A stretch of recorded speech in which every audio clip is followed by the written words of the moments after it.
एजाज है किसी का या गर्दिश ज़माना, टूटा है एशिया में सहर फरंगियाना।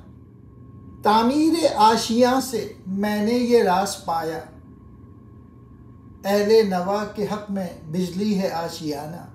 ये बंदगी खुदाई वो बंदगी गदाई, या बंदे खुदा बन या बंदे ज़माना। गाफिल ना हो खुदी से कर अपनी पासबानी, शायद किसी हरम का तू भी है आस्ताना। ये किसकी निगाह लुत्फ़ का मुआज़ा है, या समझ लो कि ज़माने की गर्दिश का करिश्मा है। लेकिन ये हकीकत है कि एशिया में अहले यूरोप का तिलिस्म टूट चुका है।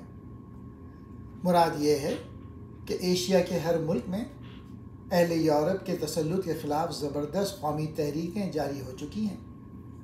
उस ज़माने में, इक़बाल के ज़माने में, ज़्यादातर एशिया के ममालिक जो थे वो ग़ुलामी में मुब्तला थे यूरोप की। तो इक़बाल कह रहे हैं, बहरहाल ये यकीनी बात है कि एशियाई कौमों में अक़वाम फ़रंग की ग़ुलामी से निकलने का जज्बा पैदा हो चुका है, और वो दिन दूर नहीं जब एशियाई कौम यूरोप की ग़ुलामी से आज़ाद हो जाएंगे। दूसरे शेर में इक़बाल कह रहे हैं, आशियाने की तामीर से मुझ पे ये राज फाश हुआ कि नग़्मे अलापने वाले यानी चहचाने वालों के लिए उनका आशियाना बिजली की सी कैफियत रखता है। गोया हकीकी ज़िंदगी और आज़ादी का पैगाम देने वाले दुनियावी आसाइश और राहत का सामान इकट्ठा भी कर लें तो भी उन्हें आखिर यहाँ से जाना है, इसलिए इसके बग़ैर रहना ही उनके लिए अच्छा है। तीसरे शेर में इक़बाल कह रहे हैं, जो शख्स खुदा की बंदगी करता है वो दुनिया में खुदाई यानी हुकूमत करता है,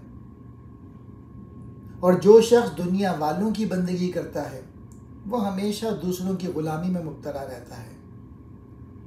इंसानों की बंदगी के मायने हैं उनकी ग़ुलामी के हैं। ऐ मिल्लत के लोगों, अगर तू अल्लाह ताला की मुकम्मल इताअत करेगा तो फिर तेरी खुद ही मुस्तहकम हो जाएगी और तेरे अंदर शान फ़ख्र पैदा हो जाएगा, और जिस शख्स में ये शान पैदा हो जाए दुनिया के लोग उसकी चौखट को चूमना अपने लिए बाइस फ़ख्र समझते हैं। यानी जब तू अपनी खुद ही की हिफाजत करेगा, यानी जब तू अपनी सलाहियतें बढ़ाएगा, जब तू अल्लाह का नायब बन जाएगा तो तुझे इज़्ज़त व मर्तबा और एहतराम मैसर आ जाएगा। एजाज़ कहते हैं मौज़े को, सहर कहते हैं जादू को, फरंगियाना अंग्रेज़ों का तौर तरीक़ा।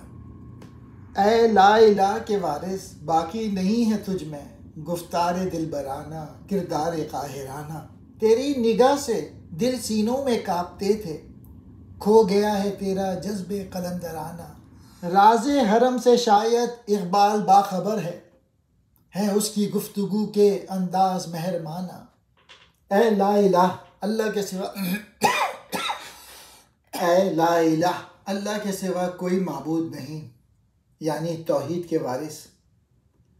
बड़े अफसोस की बात है कि ना तेरी गुफ्तार यानी बातचीत में दिलों को मोह लेने वाली कैफियत बाकी रही, और ना ही तेरा किरदार ही रहा। तू अब झूठ बोलता है, करैक्टर ही नहीं रहा, और ना तेरे पास कोई सीरत बची ना करैक्टर बचा। वो भी वक्त था जब तेरी निगाह से लोगों के दिल सीनों में काँप उठते थे।